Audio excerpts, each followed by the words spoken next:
Hi, my name is Lauren, and I am a copywriter and content strategist. I run a business called Salted Pages.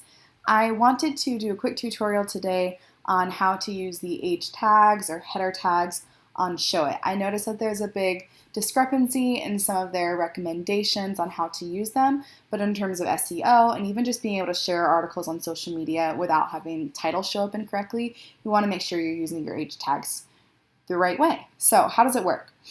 First off, header tags are kind of like a way to organize things on the back end of Showit. So each body of text, if you click on it and open text properties here on the right, there's an advanced text tag. And again, that's an SEO function, but you get to select it easily by just picking the drop down and choosing the one that you need.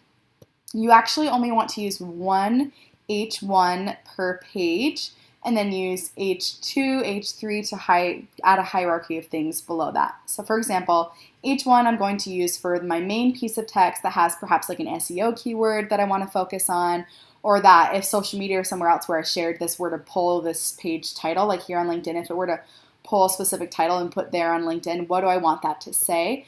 That's what I'm selecting for my H1 tag for the piece of text. So right here, I'm going to select that. I want that to be my H1, and that's going to be the only H1 on the entire page. What happens is that if you have multiple H1s, sometimes you'll share things like what happened here. There is a piece of text below that was tagged as H1. I'll show you here on the site. So when I scroll down here, this piece of text was also marked as H1 originally, and that was not meant to be the page title, but because it was marked incorrectly, when pulling information from my website, LinkedIn chose that as a page title instead. And that's one of the things that can happen when you don't have it organized correctly. So to fix that, like I said, you go through, you just pick one main H1, and then I'll use H2 for other main things. Like for example, this I'll pick as H2. This down here, I'll actually pick as H3 because those are subcategories within this. It's kind of like a book. H1 is my page title. It's the book title.